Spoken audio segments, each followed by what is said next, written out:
Pode fazer sua apresentação, então. Então, boa noite a todo mundo. Vamos apresentar aqui um artigo que o tema dele é Agricultura Orgânica e seu potencial para o pequeno agricultor. Os autores desse artigo é o Cleiton Campagnola e o Pedro José Villarini. E quem vai apresentar o trabalho sou eu, o Henrique, e o Jonathan. Pode passar, por favor. Aí.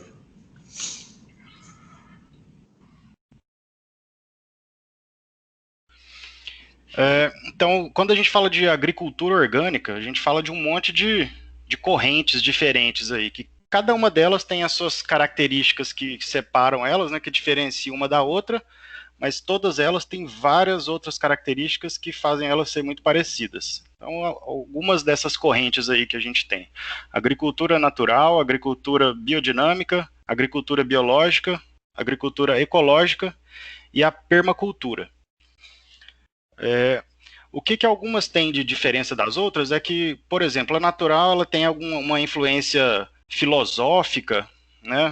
A biodinâmica tem algumas características que diferenciam das outras. A permacultura, por exemplo, que já é um pouco mais diferente, já é um sistema agro-silvo-pastoril, né? Que você tenta imitar uma floresta com plantas frutíferas, com plantas comerciais.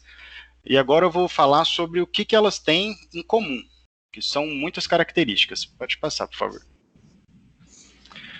Então, o primeiro item, né, todos usam a reciclagem de recursos naturais presentes na propriedade agrícola.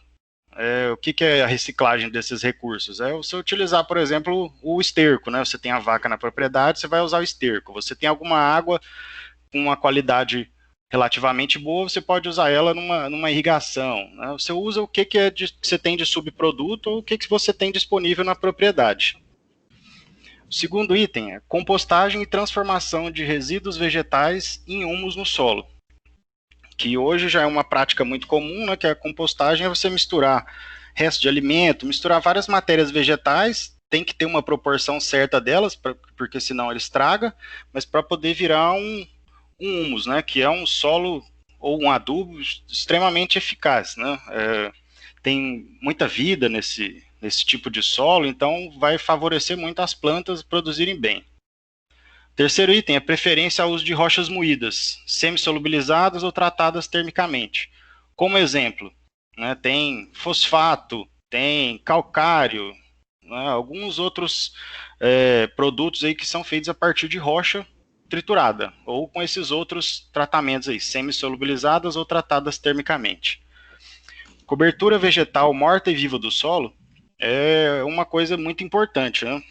Até na agricultura tradicional, as pessoas usam isso aí como plantio direto, por exemplo. Isso aí você vai conservar o seu solo, vai impedir que o sol mate a vida que tem nesse solo, né? Vai proteger de erosão. Então tem muitas vantagens e isso aí é extremamente importante para a agricultura orgânica, principalmente, e não só cobertura morta como viva. Número 5. Diversificação e integração de explorações vegetais. Diversificação e integração das produções vegetais, né, o produtor, primeiro, ele não vai ter só uma coisa na propriedade. Vai ter tomate, alface e várias outras culturas. Se alguma dessas culturas tiver algum problema muito sério, que vai morrer tudo, né, se tiver algum problema climático, se o preço dessa cultura aí estiver muito baixo, então o produtor vai conseguir manter a renda da propriedade. E integrar as explorações vegetais é você colocar elas de um modo que você consiga otimizar, né? Se você vai fazer um adubo, se o adubo vai servir para todos, né? Você vai poder fazer tudo junto, né? Porque elas estão em áreas muito próximas, ou às vezes na mesma área, uma linha de uma linha de outra. Você vai variar com o método que o produtor usa. O uso de esterco animal, que também eu acho que já foi mencionado antes, é muito comum, tanto o esterco de vaca, como cama de frango, cama de porco, cama de peru, tem um monte de opções muito boas e muito ricas nutricionalmente. Uso de biofertilizantes. Biofertilizantes, eu não sei se o esterco entra nesse quesito também, mas além de esterco, né, tem um monte de outros tipos de nutriente que a gente vai dar para a planta, que é uma forma viva, né? Não vem de um adubo granulado, por exemplo, igual a gente vê os adubos industriais. Biofertilizantes é, por exemplo, Casca de ovos, torta de mamona, cinza, chá de vegetais, por exemplo, chá de casca de banana, que você tem que colocar uma bombinha de peixe para ela ficar sempre oxigenando ali, né? Que aí vai melhorar muito essa água, vai fazer essa água ter vários micro-organismos benéficos para a planta. Isso é uma estratégia muito boa que os produtores orgânicos usam. Rotação e consorciação de culturas já é uma prática muito comum na agricultura tradicional e na agricultura orgânica ela é mais importante ainda, que é um meio de você acabar com várias pragas, né, de quebrar o ciclo de pragas e doenças. Consorciação de culturas também é um meio que você tem, às vezes, de diminuir isso. Às vezes, em uma cultura que é uma árvore, por exemplo, tem algum predador de algum inseto que está numa hortaliça. Então, isso aí é um meio que o produtor orgânico tem de melhorar sua produção e também de diminuir seus custos. Número 10. Controle biológico de pragas e fitopatógenos com exclusão de uso de agrotóxicos. Alguns tipos de controle biológico de pragas e doenças, por exemplo, na couve, utiliza muito leite, né, para acabar com o oídio. Tem outro tipo de controle para pragas, por exemplo, que é o óleo de nim, né, que ele vai afastar essas pragas, né, ele é um repelente de pragas. Uso de caudas tradicionais, como bordaleza, sulfocálcica no controle de fitopatógenos. Também é um negócio utilizado, né, é uma prática utilizada na agricultura tradicional, que também é muito utilizada na agricultura orgânica, porque ela não usa veneno, né? Ela usa elementos que já estão aí na natureza, usa cobre, enxofre, etc. Número 12. Uso de diversos métodos, como mecânicos e físicos, e de extratos de planta no controle de pragas e fitopatógenos. Métodos mecânicos, por exemplo, você ir lá e catar uma lagarta com a mão, você ir lá e arrancar um matinho com a mão, né? Físico e mecânico é algo assim. E usar extrato de plantas no controle de pragas e fitopatógenos pode ser usado, por exemplo, óleo de nim, pode ser usado caldo de pimenta, né, para afastar insetos. Então tem muitas opções. Número 13. Eliminação do uso de reguladores de crescimento e aditivos sintéticos na nutrição animal. Essa é uma prática muito utilizada na agricultura tradicional que não pode ser usada na agricultura orgânica. Isso quer dizer que a agricultura orgânica às vezes vai tomar um tempo maior para a planta maturar, né? Então o produtor já está preparado para isso. É um revés da agricultura orgânica, mas em compensação ele vai receber isso em preço lá na frente. Pode passar, por favor. Número 14. Opção por germoplasmas vegetais e animais adequados a cada realidade ecológica. Como você não vai utilizar um monte de outras técnicas que é utilizada na agricultura tradicional, você deve facilitar, né? No caso, o produtor, ele tem que facilitar para ele mesmo. Ele vai procurar sementes, por exemplo, que já estão adaptadas àquelas condições de solo, condições de clima, de alguns tipos de praga, né? Tanto de plantas como de animais. Então, quanto mais adaptada à realidade daquela propriedade, melhor vai ser a produção, menos a planta ou o animal vai sofrer. E 15, o uso de quebra-ventos, que é o plantio de árvores nas extremidades aí da propriedade ou nas extremidades aí da área de produção, que vai impedir que o vento entre e faça algum estrago na área. Às vezes pode até proteger de alguma doença, né, porque cria uma barreira física. Os pontos abordados nesse trabalho. As principais características da agricultura orgânica. B. A situação atual e perspectivas dos mercados interno e externo de produtos orgânicos, assim como as condições de sua certificação e comercialização no país, e legislação que disciplina esses processos. C. Vantagens e desvantagens que os pequenos agricultores têm na adoção da agricultura orgânica como estratégia de produção. Pode passar, por favor.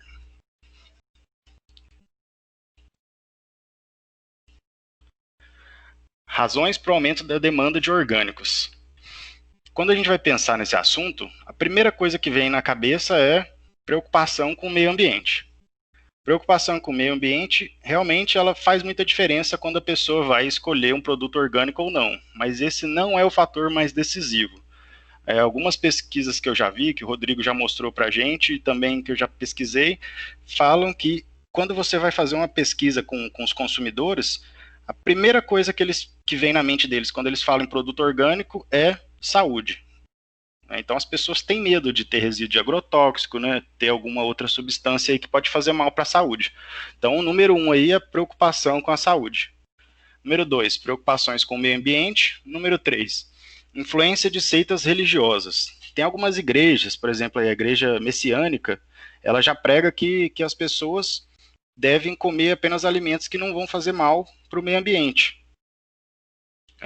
Número 4, influência de grupos organizados contrários ao domínio da agricultura moderna por grandes corporações transnacionais.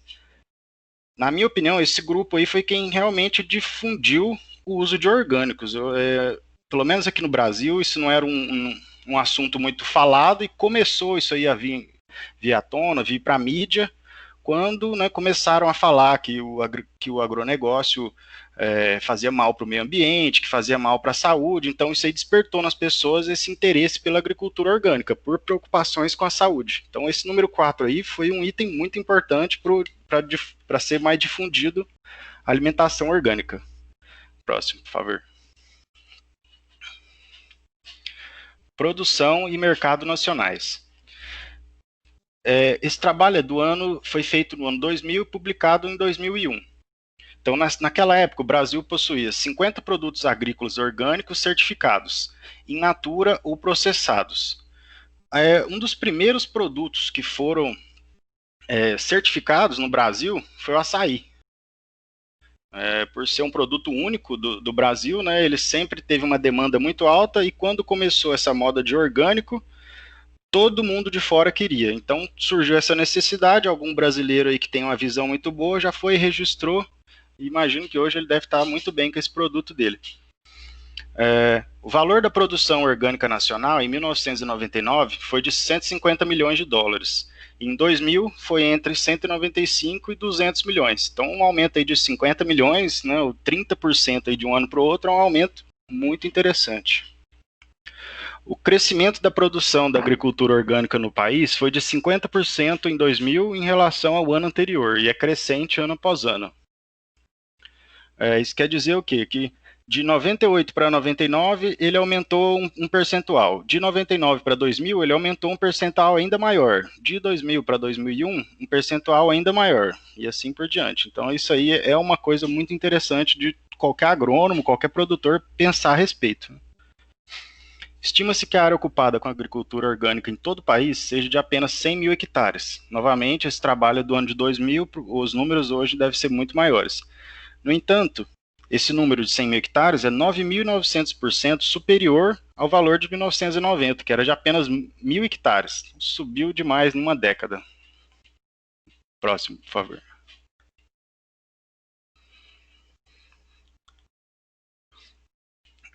O preço dos produtos orgânicos no varejo são, em média, entre 30% e 40% maiores que os seus similares convencionais.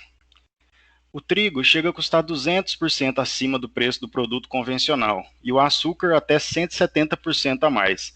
Esse aumento ele é causado também, principalmente nos pequenos produtos, aí, feitos por pequenos produtores, em hortaliças, por exemplo, verduras.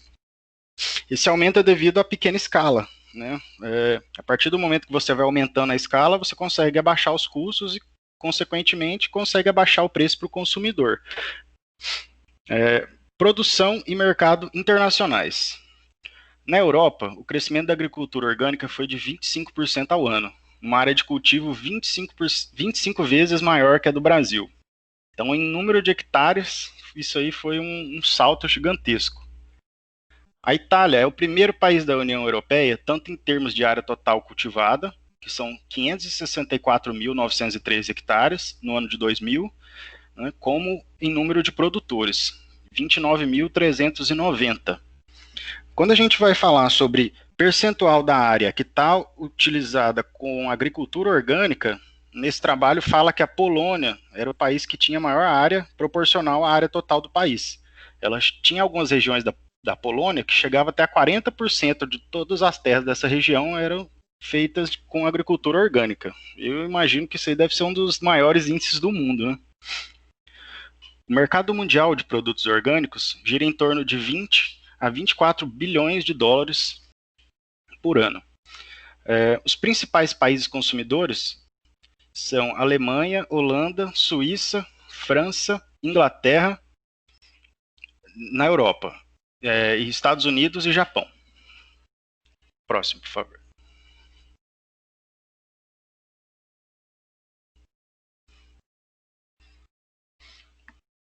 Perspectivas para os pequenos agricultores.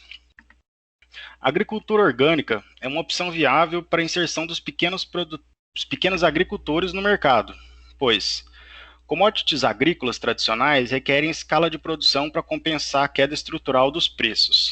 O que isso quer dizer? Que se um produtor que tem, por exemplo, 1 hectare de terra, ele for plantar soja, ele não vai conseguir vender isso num preço que vai valer a pena para ele. Vai acabar custando, ele vai vender mais barato do que ele gastou, porque ele não tem escala. Em 1 hectare, você imagina o cara colher soja na mão, né? Vai gastar dinheiro com mão de obra, né? Então, escala significa redução de preço. Então, para compensar para um pequeno produtor, ele tem que mexer com alguma coisa que já não é produzida em larga escala. E o produto orgânico é um produto que é feito normalmente em pequena escala, então ele tem mais habilidade para poder concorrer e estar participando desse mercado. Produtos orgânicos apresentam características de nicho de mercado e, portanto, visam atender a um segmento restrito de consumidores, que pagam sobrepreço por esses produtos. Então, a agricultura orgânica é um produto de nicho, né, um produto que você vai atender especificamente às necessidades daqueles clientes. E como é um produto de nicho, você pode cobrar um preço a mais por isso. E todos esses consumidores estão dispostos a pagar. Inserção dos pequenos agricultores nas redes nacionais ou transnacionais de comercialização de produtos orgânicos. Ao ter um produto orgânico, né, eu imagino que é muito mais fácil para o produtor achar algum cliente que queira comprar dele esse produto. Como não é tão comum no mundo ter algum produto orgânico, é mais fácil para ele achar algum consumidor que quer exatamente aquilo que ele produz. Mas se esse produtor tiver em alguma cooperativa, alguma associação, é mais fácil ainda para ele conseguir, inclusive, exportar esses produtos, né, e aumentar muito a rentabilidade. Oferta de produtos especializados que não despertam interesses dos grandes empreendedores agropecuários. Uma outra saída que tem para esses agricultores, né, mexer com coisas que as grandes empresas não mexem, ou seja, alguma cultura que não tem nenhum produtor com escala, né? Nenhum produtor vai estar muito discrepante nos custos um do outro, né? Então isso aí para o produtor é muito interessante. Próximo, por favor.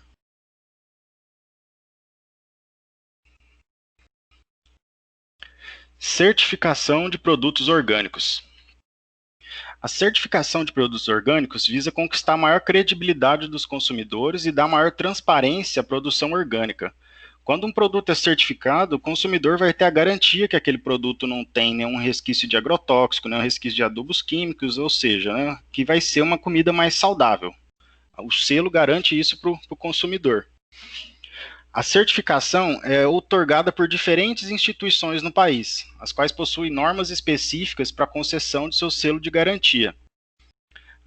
Tem um monte de instituições aí que fazem essa certificação, e cada certificadora, né, se ela tem uma parceria, por exemplo, com uma certificadora que vai para os Estados Unidos, para poder vender produto orgânico para os Estados Unidos. Então, essa certificadora vai ter que seguir algumas normas para poder se enquadrar no mercado americano. Se ele quiser vender, por exemplo, para a Europa, ele vai ter que entrar em contato com outra certificadora, provavelmente outras normas, né, que vão ser interessantes para os consumidores europeus. Então, cada certificadora trabalha de uma maneira. Para o comércio exterior de produtos orgânicos, é necessário que essas certificadoras sejam credenciadas por órgãos normativos de abrangência internacional. Então, para um produtor, se ele quer exportar para os Estados Unidos, ele vai ter que entrar em contato com uma certificadora. Pelo que eu vi no texto, uma certificadora era responsável pelos mercados dos Estados Unidos e do Japão. E uma outra certificadora, que é a alemã, é responsável por certificar produtos para o mercado europeu. Próximo, por favor.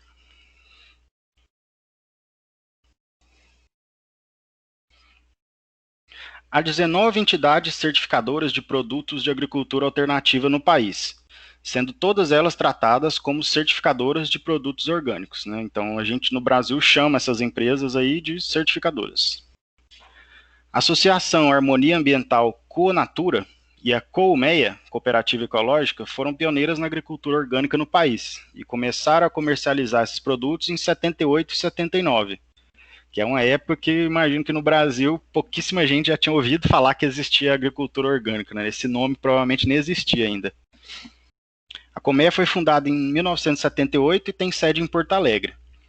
Ela atua no ramo de assessoria em agricultura ecológica, ministrando cursos e palestras, né, capacitando então os produtores, melhorando as técnicas dele, atualizando esses produtores e auxiliando na elaboração e implantação de projetos em propriedades rurais.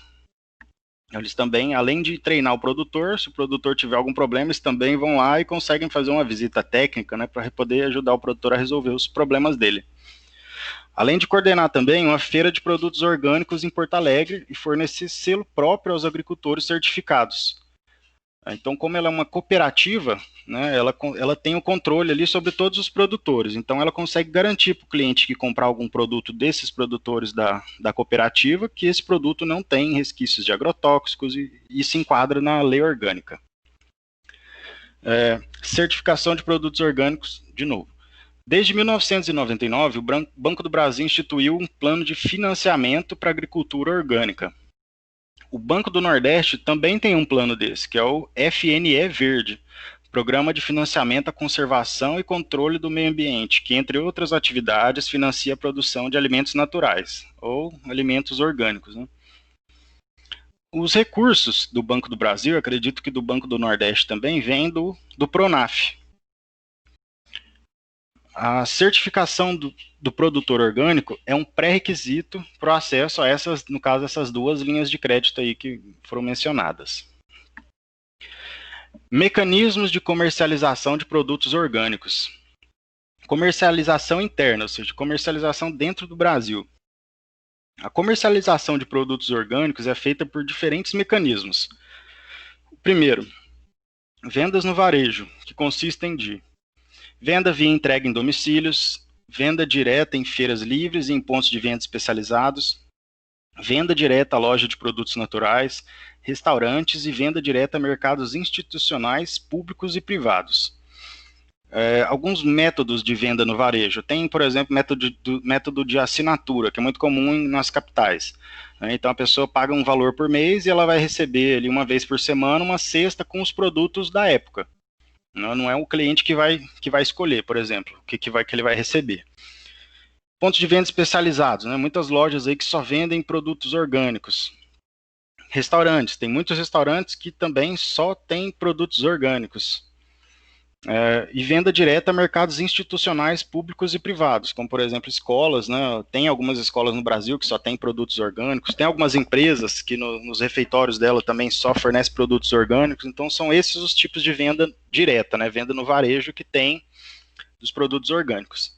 Vendas no atacado, que consistem da entrega de produtos a distribuidoras de produtos orgânicos e a redes de supermercado. Vendas no atacado, como os produtores são pequenos, então normalmente para vender no atacado ele tem que procurar algum intermediário. Ou uma empresa que faz isso, ou às vezes uma cooperativa, uma associação, mas sempre que o produtor tem algum intermediário para poder vender seu produto, ele vai perder dinheiro, né? Ele vai ter que pagar uma comissão para esses intermediários. E nesse texto fala que tem algumas empresas do Rio de Janeiro que chegam a ficar com 60% do valor. 60% do valor, enquanto o produtor que teve trabalho e o custo total, todinho para fazer o negócio, ficou só com uma pequena parcela do valor, né? Próximo, por favor.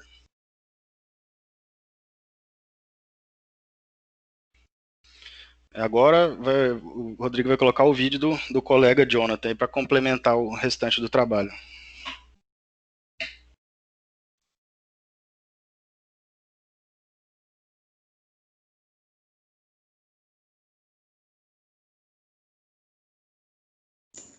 Voltar a compartilhar a tela aqui que eu estava colocando. Cadê?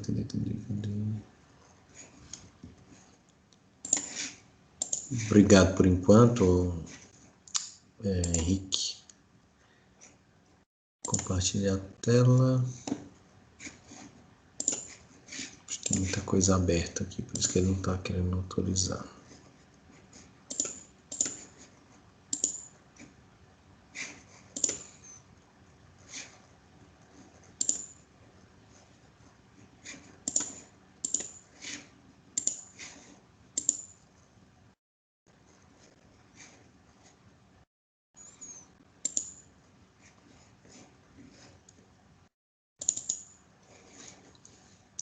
estão vendo aqui o Jonathan? Sim. Aí, apareceu. Sim. Vou colocar então para vocês. Boa tarde, meu nome é Jonatas, vou falar um pouco sobre a agricultura orgânica e o potencial para o pequeno produtor. Antes de falar sobre o pequeno produtor em si, irei falar um pouco sobre a agricultura orgânica em um modo geral, exportação, importação. A agricultura orgânica, o que é produzido nacionalmente, 70% é exportado, sendo que a sua exportação é feita por usinas, certo? A exportação maior de açúcar orgânica. Em 1997, a primeira exportação deles foi feita de 1.600 toneladas. Em 1998 foi de 4.000 toneladas. Em 1999, 12.000 toneladas. E em 2000 foi feita 20.000 toneladas de exportação de açúcar orgânica.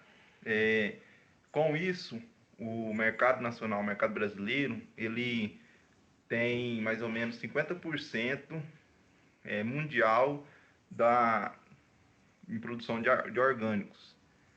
Porém, ainda tem muito espaço para exportação externa em produtos como soja, chás e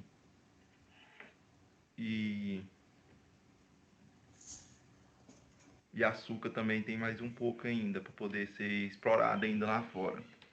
Já para o pequeno produtor, como ele não tem como inicialmente, pela cultura brasileira, de atingir o mercado externo, e sim o interno, ele tem que tomar cuidado com os atravessadores, porque quando ele for revender para um mercado ou para uma distribuidora do seu produto, neste caso o agricultor, com a agricultura orgânica, vai ter mais ou menos só 20% do preço total do produto em mãos, sendo que 50% vai ficar para o comerciante final e 30% fica para os atravessadores, né?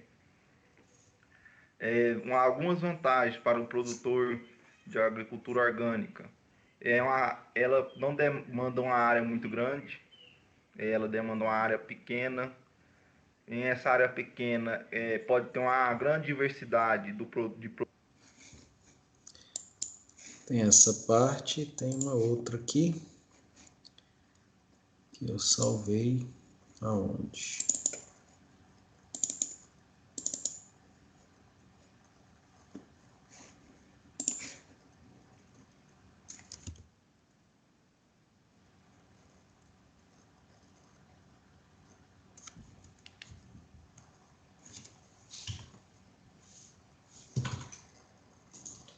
Eu salvei aqui, fica mais fácil. Drive da evangélica. Tá aqui. Quando ele for revender para um mercado ou para uma distribuidora do seu produto, neste caso o agricultor, com a agricultura orgânica, vai ter mais ou menos só 20% do preço total do produto em mãos, sendo que 50% vai ficar para o comerciante final e 30% fica para os atravessadores, né? Algumas vantagens para o produtor de agricultura orgânica. Ela não demanda uma área muito grande, ela demanda uma área pequena. Em essa área pequena pode ter uma grande diversidade de produtos, pois como ele vai estar muito próximo ao seu comércio, a pessoa vai comercializar e próximo a quem vai comprar, ele pode saber o que é que o produto, que o consumidor final está precisando naquela época. Em determinadas épocas ele pode fazer um plantio mais misto, assim dizendo, ou em determinadas épocas vai fazer um plantio que possa adaptar mais ao clima, à época. Outra vantagem também em agricultura orgânica é o aumento da mão de obra.